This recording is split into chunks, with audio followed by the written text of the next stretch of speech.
Hi and welcome back to Cheeky Crypto. My name is Nick and today guys we're going to be jumping down into the world of Bitcoin, taking a look at what's been going on with that price action, taking a look at what's going on with the news, etc.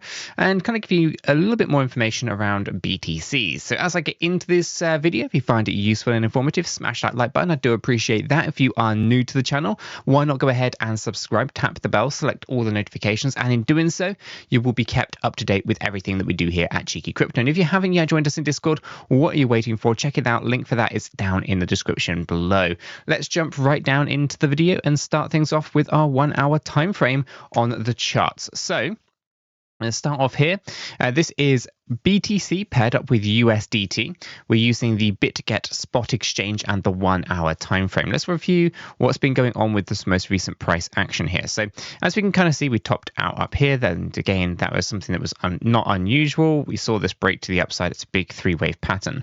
We also have this interesting structured move to the downside just here. Okay, this happened yesterday. So we had this run up, and of course, profits are getting taken from the traders and whatnot. So we dropped 2.78%. Which doesn't sound like a lot, but it is a reasonable move on the 1 hour time frame. Now, if we take a look at this, we can see that we came down a little bit deeper than the 1.236, but not as deep as the 1.382. Taking a look at this structure here, we can't rule out a WXYXZ pattern, but before we can move down, we probably have to move up. Okay, so let's reflect on a few things in here. Okay, so we have this kind of initial move upwards, and it does look like this has the ability to continue running up here a little bit further. Also, though, I expect us to move down into this equilibrium. So let me kind of get my, let me try to explain this in a way that you guys will hopefully understand. We have to come down first, okay, probably testing the equilibrium, and then we're probably going to have to move up towards the area of resistance before we continue into a Z wave to the downside.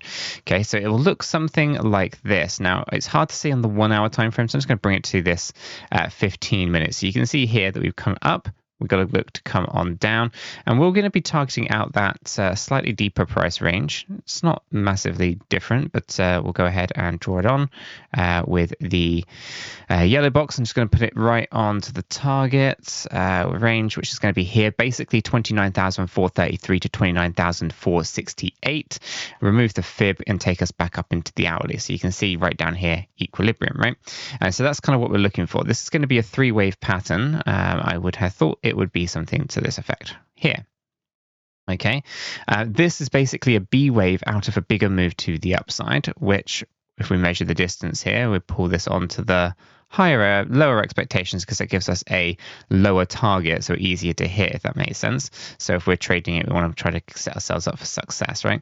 And if we do that, we can see it's a three-wave pattern up towards 29,713 to 29,779. Okay, and we remove that. So you can see down, then up.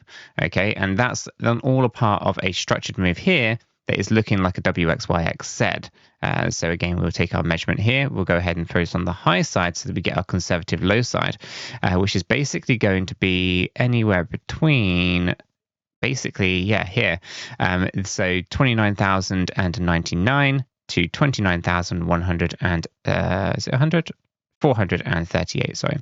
Okay, so 29,099 to 29,438. Okay, if I remove the fibs, you can then see that this would be a part of a W, X, Y, X, and Z. Okay, and what we're looking to do here is a C wave structure of the B wave before we can go into the C wave of the X structure, and then we come down into that Z wave. Okay, and then that there actually looks like we're done at this point, and we can rally on up a little bit further, maybe trying to test that $30,000 level again, and seeing whether or not we can get a break from there. So on the 1 hour time frame, very, very interesting. The structures are yeah, well, they are what they are, and it looks like we're going to be experiencing some really boring kind of volatility. And I say boring volatility because it's not going to be making any major movements in the space. Let's move this on, though. Let's take a look at the daily time frame here. Okay, so from our daily time frame, I am concerned. So our concerns are that we're now heading up into this overbought area on the daily time frame. So we've gone from oversold to overbought, and what have we done? Absolutely not a damn thing. We've been basically just stuck in this little range here, and unfortunately it doesn't look good. So if we take a look at this over the last few days, we are in higher highs, and in fact we do have a higher low over here as well. And again, this isn't looking strong to me. Ultimately, as we were looking at the other day, it looks more like a megaphone pattern where we can see it's an expansion, continuation if you will. The continuation is that we came down here, we continue in this little sideways move, and then we continue coming back down. I suspect a 200 EMA test on the daily time frame, which currently sits at 27,177, and that's going to be interesting to me. So we'll see whether or not that happens, because we are looking for support on that 200 EMA, and if we can do that, that should hopefully be a big enough reset on our daily chart to see the stochastic back down into the oversold area. Now, if we take a look at the volumes, you can see the volumes are decreasing here. Okay, and they've been decreasing for quite some time, and it's a good sign that it's decreasing on the way down, but at the same time we've been trying to rally on up and it's just been decreasing volume. So volume's not really supporting Bitcoin's price action. RSI is at a mid-level, so it can go in either direction. It's not conclusive, and we haven't really got anything else outside of the bearish divergence that we saw here. And yeah, so there's no like hidden bearish or bullish divergences, nothing like that being indicated on the divergence indicator. And so for the most part, it's not looking that strong. Now, there are some positives to be had here, because I do see us with this idea that we are in these lower lows, and we might actually have to come down and say test this a little bit deeper, right? And of course in the lower highs, and I see this as a positive, because this is again a continuation pattern of this one. So we come up, we continue in this kind of corrective pattern to the downside, and then we break on up again. Okay, so I do suspect that we are going to be looking for that move upwards, and I do think it's something that we're going to be able to kind of take advantage of at some point in the future here. So I'm not too kind of worried or too concerned about the kind of the bigger picture, which again comes in on probably like the larger, maybe like the 5-day charts and things like that. But if we kind of really reflect on this daily chart here, I think we are to expect a bit of a correction. This is going to take us down towards that 200 EMA 27K in my opinion, and then from there we'll get that break, because we are still looking for that $35,000 CME gap. Now, taking this over into a weekly time frame, we can see and can acknowledge that, you know, we are in a very corrective pattern here to the upside. So as I've been saying for what feels like a very long time at this point, we are in a very difficult time for Bitcoin, and that is that these higher highs that you find yourself in and the higher lows that we find ourselves in is not necessarily a good thing. As I said, right, we have these kind of continuation patterns. What fed into this was a move to the downside, and there's a potential move into the downside as well. Now, obviously, there's lots of bearish outlooks and bearish kind of scenarios here that can play out, but I want to just kind of reflect on something that is quite basic at this point in time, rather than kind of, you know, saying, look, we're going down to $10,000 Bitcoin or $6,000 Bitcoin or whatever it may be, right? Some of the things that we need to consider are that when we have these little kind of moves that are lower lows and lower highs, we break up, right? And when we see these where can I find one over here? The higher highs and the higher lows, depending on how steep they are, they do have a tendency to want to break on down. Now, this is not always the case, because you can see here this bullish market here, right, where we had this really, really steep move. This is different because it's got a trend-based structure, which is very impulsive in the way that it went to the upside. But when we have an overlapping structure, one like this, it basically allows us to think, actually, things are not as strong as we kind of want them to be or want to perceive them to be. Essentially, realistically speaking here, as we are testing the low side right now, if we were to lose this and we lose this low, then I think that's going to cause a cascading effect to the downside. But we see these time and time again, right? And we can see them over here when you have more bullish ones where they're breaking down like this and you get that break upwards, all the way through to the more bearish ones, right? And we can see them time and time again as well. And so I just wanted to kind of reflect on the fact that we are in a potential really bearish kind of situation here, and we can see that our low trend line as well on the low side also has something that has to be hit. Now, if I take this over into the dollar rather than the USDT, you can see that our curved line hasn't been touched yet.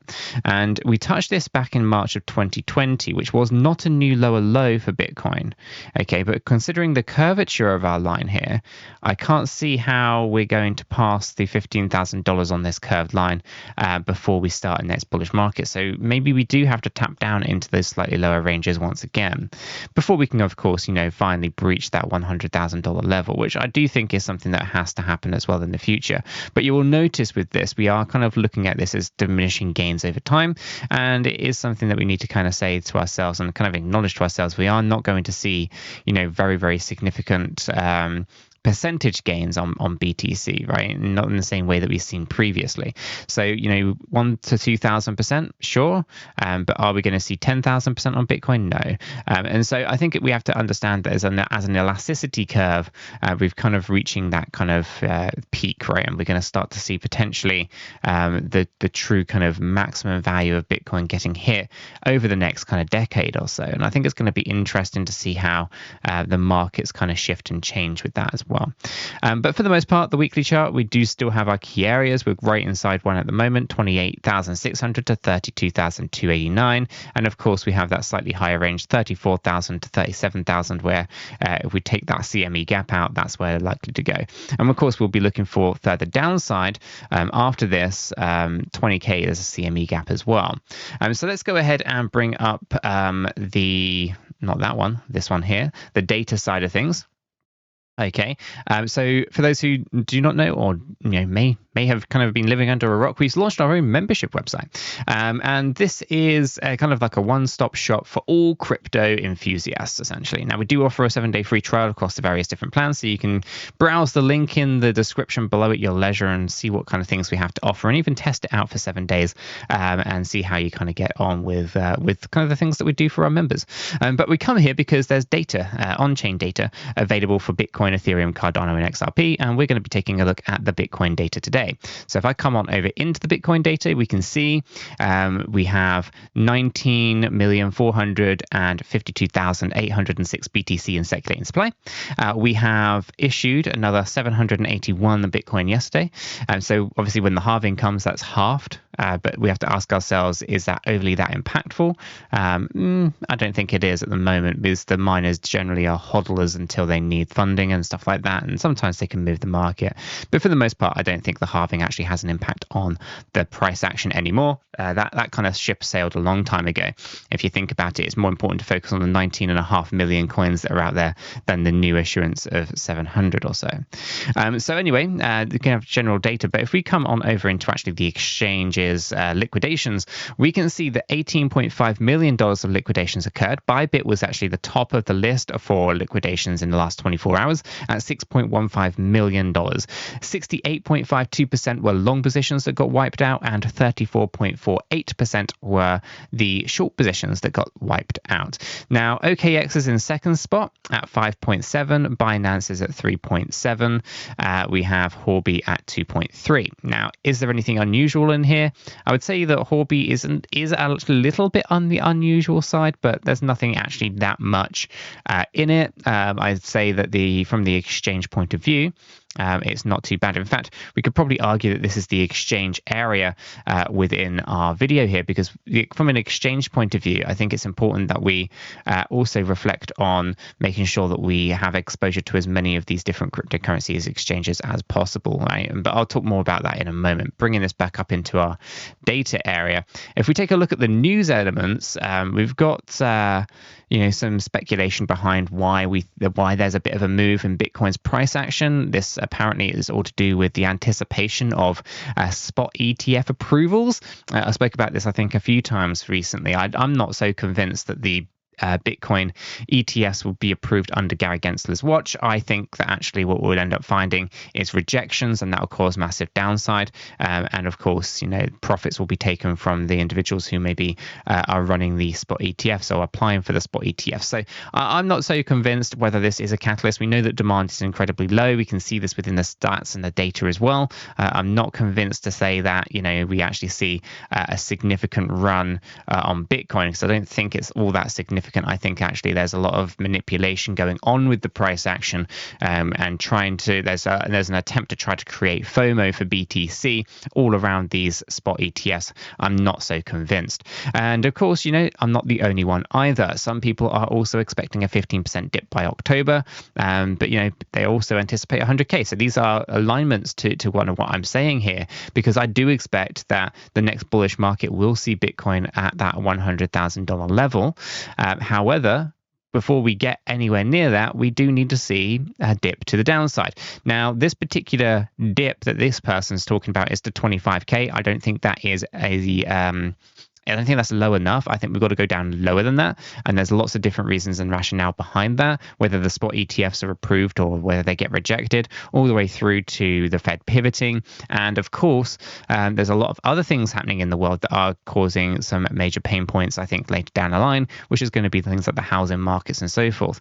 And so I think we've got to consider that actually a 25K Bitcoin or a 15% drop might not be enough to actually see this at that level where we can see Bitcoin exchanging hands, because that's essentially what you need to see occur if we want to be talking about moving things further forward, right? And so until Bitcoin changes hands, I'm not so sure and we're not so convinced. So let's bring this over into the exchange-based section, right? Because I did kind of briefly talk about how these exchanges and their liquidations and things like that. I also think it's actually really important that we talk about how important it is to be on as many of these exchanges as possible. I try to talk about this as much as I can, because in this bear market, it's a time for strategizing, it's a time for being prepared, and it's about making plans for the future. And a part of that is going to be making sure that you know what exchanges you can use, what exchanges you're very familiar with and how to use, and so forth. So on this list here, we can see some of the really big exchanges that a lot of people are using, right? Bybit, OKX, Binance, Huobi, for example, right? BitMEX and Bitfinex and so forth, right? Now, one of the things I think is really important to understand is there are many different exchanges to choose from. I really like BitGet. BitGet is one of my go-to platforms for cryptocurrency leverage trading. I do 100% of it there. I do 90 to 95% of my spot trading there. And so I find that BitGet is kind of like a really nice, intuitive platform that's really easy to use. Now, they do some fantastic deals, rewards, and bonuses and various different things for signing up. There's an affiliate link for this in the description below. But essentially, outside of all of those things, it's just great to have access to as many exchanges as possible, because in a bull market, you just do not know whether or not you're going to be able to log on to a platform. The platform may be just down because there's so much demand for logging in and trying to trade and so forth. So it becomes really, really difficult. And if you've been in this bullish market or in bull markets for the last few cycles, you'll know exactly what I mean. If you're completely fresh to this space, then I think the best thing to do really is make sure you have accounts across all these different exchanges. So Binance, BitGet, Coinbase, KuCoin, Gate.io, Bybit, and so forth, right? There's links to these things down in the description below. There's links over in our Discord server.